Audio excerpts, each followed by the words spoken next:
এই পৃথিবীতে সবচাইতে তিনটি জিনিস মানুষকে বেশি ধ্বংস করেছে। এই পৃথিবীতে সবচাইতে তিনটি জিনিস মানুষকে বেশি ধ্বংস করেছে, দিন থেকে ফিরিয়ে নিয়েছে, পথভ্রষ্ট করে দিয়েছে, জাহান্নামের পথে নিয়ে গিয়েছে।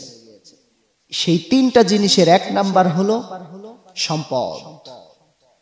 মানুষ সম্পদগুলা অতিরিক্ত সম্পদ হওয়ার কারণে পথভ্রষ্ট হয়ে গিয়েছে। দুই নাম্বার হচ্ছে এই পৃথিবী থেকে মানুষকে বেশি ধ্বংসের দ্বার প্রান্তে নিয়ে গেছে, সেটা হচ্ছে ক্ষমতা। ক্ষমতা পাওয়ার পরে মানুষের অস্তিত্ব হারিয়ে ফেলেছে। আমি যে একজন মানুষ, আমি যে একজন গোলাম, এটা মানুষ হারিয়ে ফেলেছে। তিন নাম্বার হচ্ছে নারী। নারীর লোভে যে পড়েছে সেই ধ্বংস হয়েছে, দিন থেকে সরে গিয়েছে।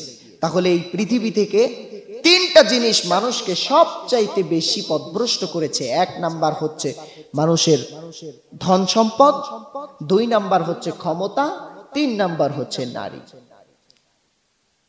এগুলার হিসাব কিয়ামতের ময়দানে আল্লাহর দরবারে দিতে হবে। আল্লাহর হাবিব সাল্লাল্লাহু আলাইহি ওয়াসাল্লাম বলেছেন, তিরমিজি শরীফের হাদিস, قال رسول الله صلى الله عليه وسلم لا تزال قدام بني آدم يوم القيامة حتى يسأل عن خمس: عن عمره فيما أفنى، وعن شبابه فيما أبلغ، وعن ماله من أين اكتسبه، وفيما أنفقه، وماذا عمل فيما علم، رواه الترمذي।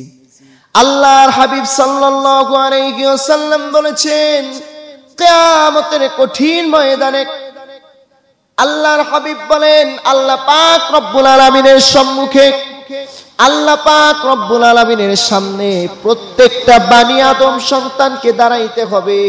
প্রত্যেকটা বানি আদম সন্তান আল্লাহ পাক রব্বুল আলামিনের সামনে দাঁড়াবেন। এক এক করে ডেকে নেওয়া হবে। প্রত্যেকটা বানি আদম সন্তানকে দাঁড়ানো হবে, দাঁড় করানো হবে, এবং এক পাও সামনেও যেতে পারবে না, পিছনেও যেতে পারবে না, পাঁচটি প্রশ্নের উত্তর না দেওয়া পর্যন্ত। আল্লাহর হাবিব সাল্লাল্লাহু আলাইহি ওয়াসাল্লাম বলেন, কিয়ামতের কঠিন ময়দানে, কিয়ামতের কঠিন ময়দানে আল্লাহ পাক রব্বুল আলামিন প্রত্যেকটা বানি আদম সন্তানকে তার সামনে ডাকবেন এক এক করে, এবং পাঁচটি প্রশ্ন জিজ্ঞাসা করবেন। পাঁচটি প্রশ্নের জবাব না দেওয়া পর্যন্ত একটা বানি আদম সন্তান আল্লাহর সম্মুখে থেকে এক পাও আগাতেও পারবে না, পিছাতেও পারবে না। আল্লাহর হাবিব সাল্লাল্লাহু আলাইহি ওয়াসাল্লাম বলেন, এক নাম্বার হলো আন উমরিহি ফিমা আফনা।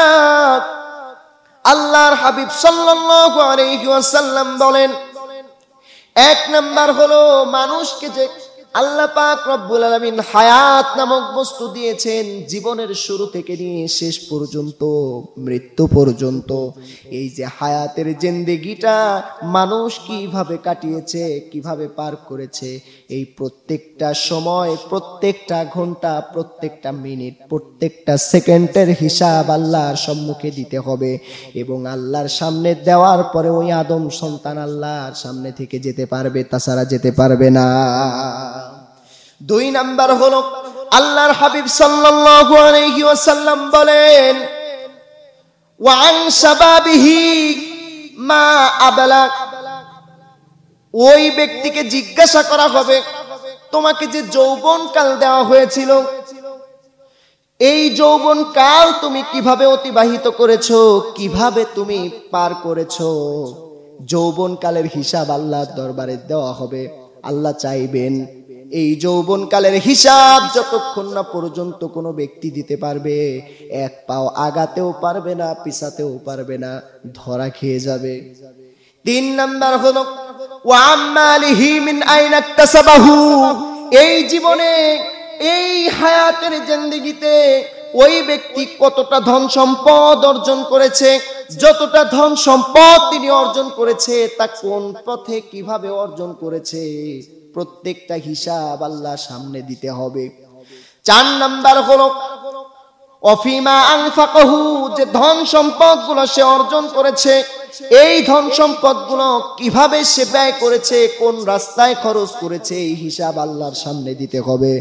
5 নাম্বার হলো ওয়ামাযা আমিলা ফিমা আলিমা, ওই ব্যক্তি যে জ্ঞান অর্জন করেছে ওই জ্ঞান মোতাবেক কতটুকু সে আমল করেছে এই হিসাব যতক্ষণ না পর্যন্ত আল্লাহর সামনে দিবে, এই 5টি প্রশ্নের উত্তর না দেওয়া পর্যন্ত আল্লাহর হাবিব বলেন আল্লাহর সম্মুখে থেকে কোনো আদম সন্তান এক পাও আগাতেও পারবে না, পিছাতেও পারবে না, সেখানেই দাঁড়িয়ে থাকতে হবে।